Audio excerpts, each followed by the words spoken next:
Our next presenter is StaffanBolminger from FOG Innovation. Staffan has been working with sustainable city development for a very long time, and during perhaps the last 10 years focusing on city logistics projects, and he will present how to work with urban freight in dense cities. Thank you very much. Well, I've been around this for at least 10 years, I think. But the goals for me is to create a sustainable city. So that's my focus in this issue. I'm from FOG. We are only 3 persons in this small consulting company. And we focus on innovation process and co-creation processes for sustainable development. And you can look at our webpage, so I don't have to mention anything more. I will talk about urban logistics as a tool for a sustainable city, because about 10 years ago I understood that urban logistics and mobility management are very important tools and factors to create the sustainable city. So that's why I'm very engaged in this issue for the last 10 years. And I work mostly with real estate developers and city development companies in this area. And last time I was here, it was about 1 year ago, at the DenCity conference, I talked about the future. How about the future? And I asked what can happen and what development is most likely and what do we want to happen. And this is both an analytic and creative process. And I also talked about the mega trends that we are influenced by in the city development. And these are 8 trends, which you can read, or it's a lot of trend reports on the internet. Just seek and find. It's all from municipalities to use producers have their own reports. How will the future be like? And I also talked about the business opportunities in the cities, where we saw that 2/3 of the global growth is expected to occur in the world's 1,000 richest cities. It's a lot of business in the city. But now, today, I'm going to talk about why is this relevant for Gothenburg? Why do we work a lot with city logistics and mobility management here in Gothenburg? Well, we are adding a lot of dwellings and workplaces inside the city, in the city center of Gothenburg. And that's why it's interesting to look at Gothenburg, even if we are a very small city compared to international cities, the mega cities. We are adding these dwellings and workplaces inside an infrastructure. So if we don't do it smart, we will totally collapse the infrastructure and we have to rebuild it. It will cost the Gothenburg city a lot of money. So that's why we're using the city as a test bed to try and create alternative solutions and evaluate them and do it again. And just to experiment with like city logistics, as we talked about today. And for us, the goal is we want to create a vibrant city with good business. It would be pleasant city, a pleasant experience for all visitors. We want a safe urban environment. As you can see here, the mother is standing there looking just at the stroller and feeling safe here in this environment, and this is Magasinsgatan in Gothenburg. It's very hard to find pictures like this, actually, because most pictures in my phone have a lot of trucks and vehicles all around. But this lucky day, I can say. And we don't want any emissions, and we don't want any noise. And we also like to reduce congestion. And all the streets in the city, but also the regional streets. And we, as I said, we are planning and we are building a lot of dwellings and workplaces in Gothenburg, and we have a lot of these images which are the vision. This is a vision image of Frihamnen. And Michael, we have a truck, but it's a food truck, as always. and we have people strolling around feeling very natural, and they are playing in the streets and just walking. We can't see any cars and etc. Oh, well, one car, one food truck. And this is another image from Masthugget, Masthamnsgatan, a picture of the city which you planned, and it's a mixed city, high-density city, about 50% dwellings, 50% workplaces. But the reality looks like that. That's a picture from Drottninggatan here in Gothenburg, in the middle of the day.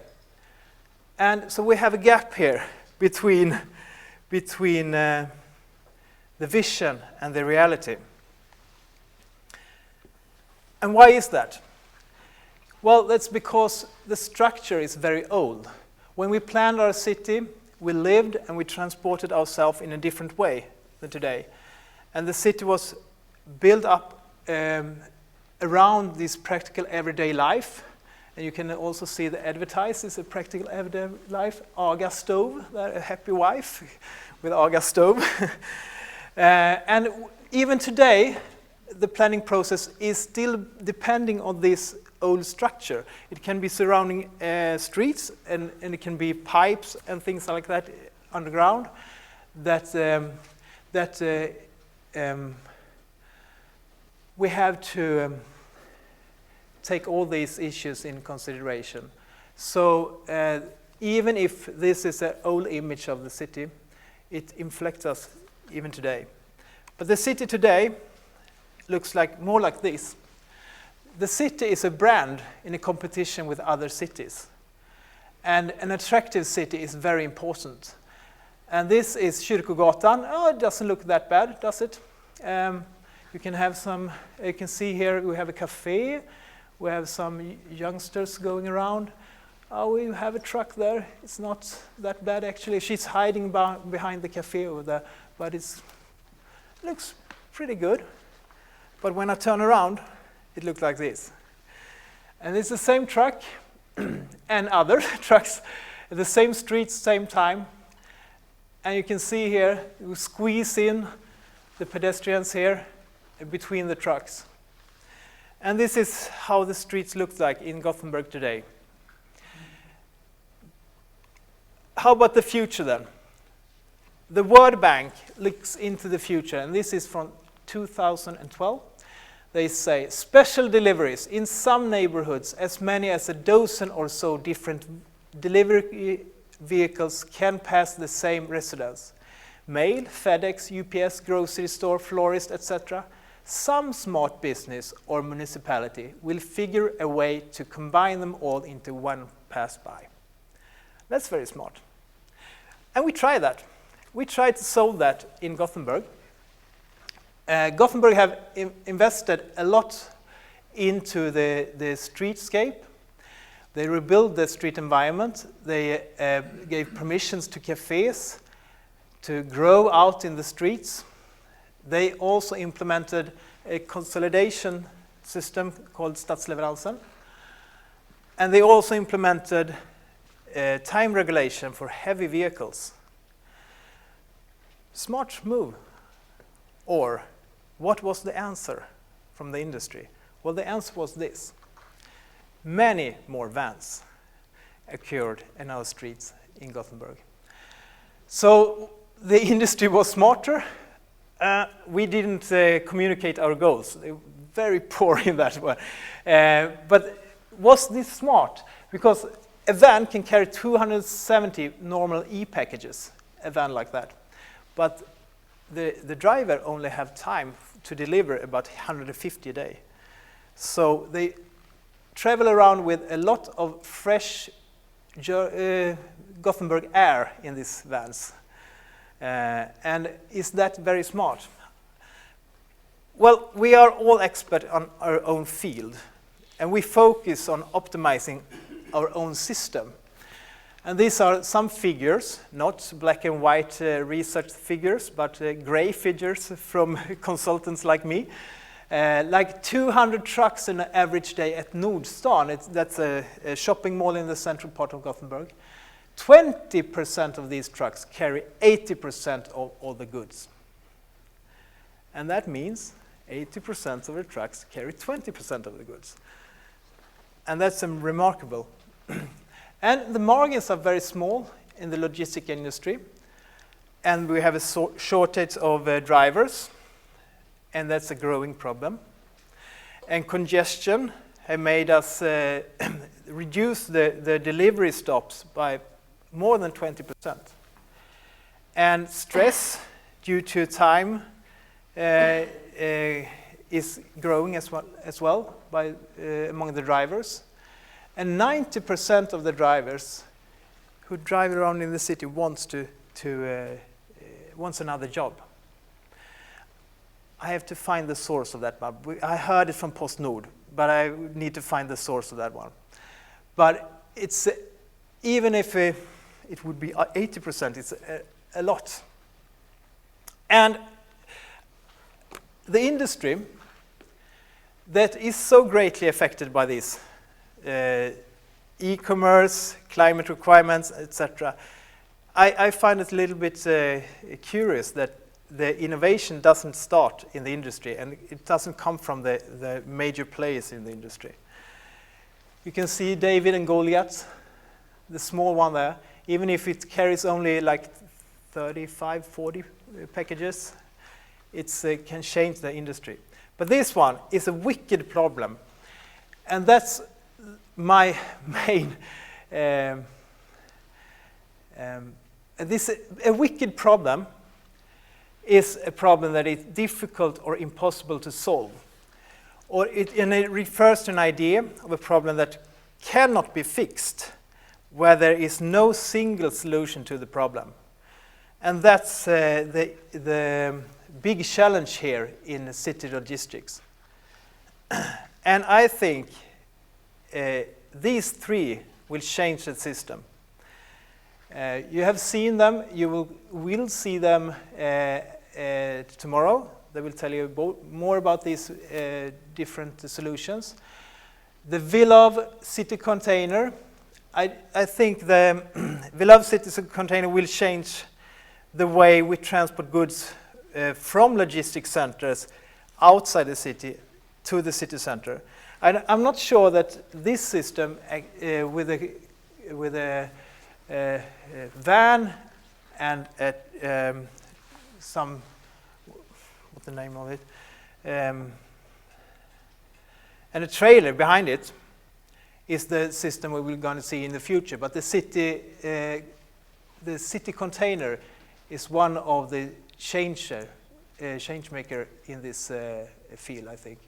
Älskade Stad, which is an example we hear about tomorrow, that it's a collaboration between a property owner, Vasakronan,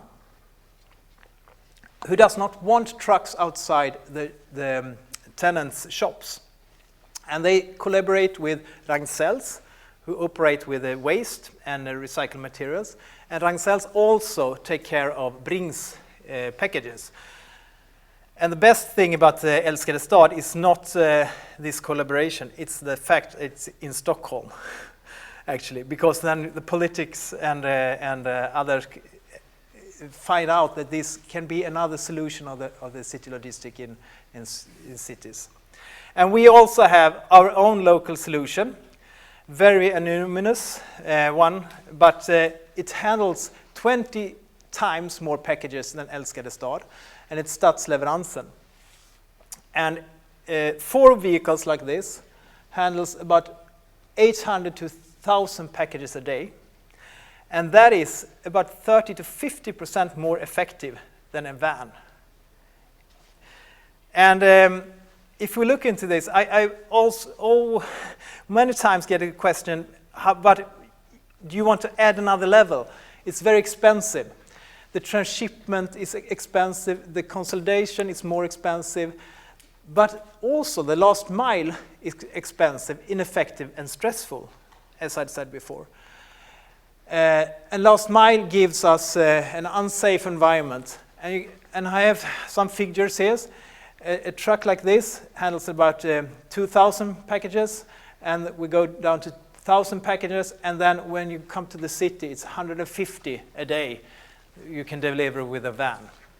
And we don't want to add another level to this one. We just want to ask ourselves, can these three innovations I mentioned before, can they change the system by reducing vans and adding something else into the city? And this one is much more effective, as you can see. They handle about 200, 250 packages a day. So is it more expensive? For whom, I ask, actually. Is it more expensive for the city or for an ineffective system? And the DenCity system, we talked about it a lot last years, and this is the DenCity system drawing, where we have a consolidation center or transshipment center in close to the city center, where you can have this city delivery system with bikes or small vans or trucks like we have. And you also can add on feedering. I would like to have it on water, of course, but it can be on a larger truck. And then we can cut one transshipment or one consolidation, and we can make this business model very sustainable for the future. And I said before that looking into the future is a both creative and analytic process. And it's the same with this. We have to ask ourselves what is the goal and take it step by step. And we have to. This is a sketch I have when I work in Masthuggskajen. Step by step in time and quality, and step by step in collecting data, organize the stakeholders, and step by step go to a solution, a common goal, a common solution. And my last slide is about a recommendation for you all, is to start in time. Start the process in time. In case Masthuggskajen, we have, it's a very complex problem, this one, and it's a wicked problem. And we have many actors, many stakeholders involved, and we have to collaborate across borders, engage numerous people, numerous stakeholders who can influence the solution, and start with agree on a common goal and common vision. And then you can identify roles and mandates and use the tools you have in your box, like regulation for the municipality, like business model for others, and be open to a different solution and business model, and start in time. That's my message to you all. Thank you. About time.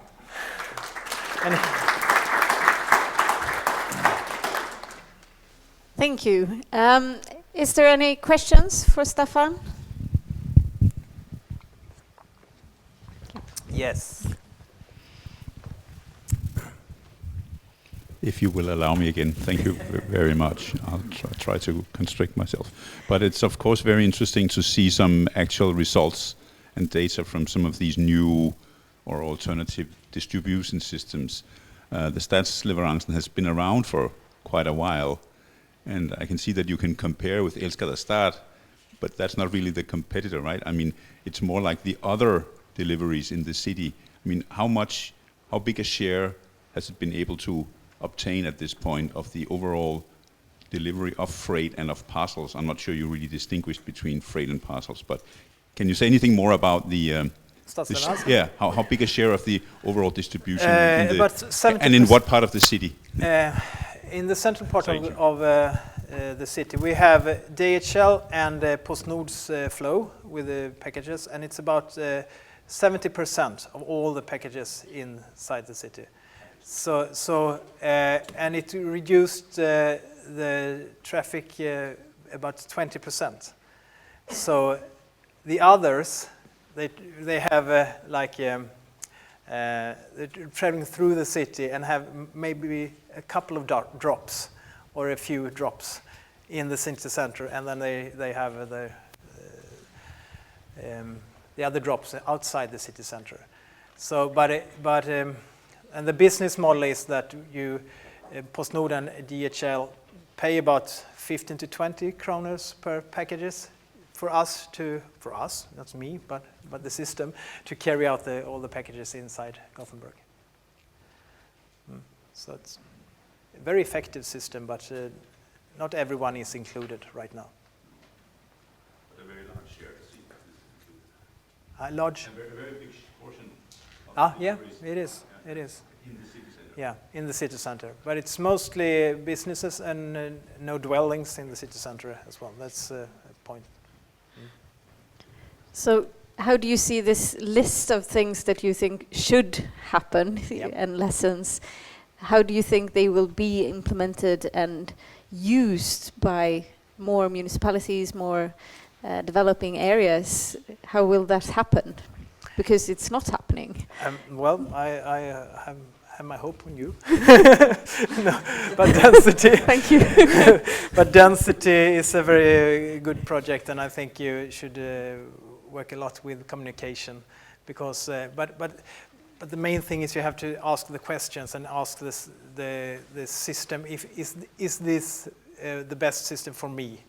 And include the stakeholders and ask all of them, what kind of system do we want, or what kind of goal do we have, and work together with them to try to create it. But you have to engage the municipality very early in the process, because they have some strategic issues, like where should the consolidation center be located, and who will be the stakeholder over there. That's a consolidation, and who will operate the system, and what kind of goods and what kind of recycled materials should be included in this system. But you can take it step by step. You don't have to do it all at the same time.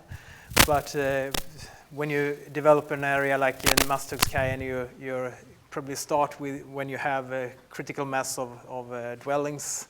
But sometimes you start earlier because you have a lot of logistics around the building logistics. So, but you can do it in a existing area as well, as we did. So it's but yeah. Just need to start. You now. need to start. You need to start questioning the system. Yes. Very good. Thank you, Thank you Staffan. very much.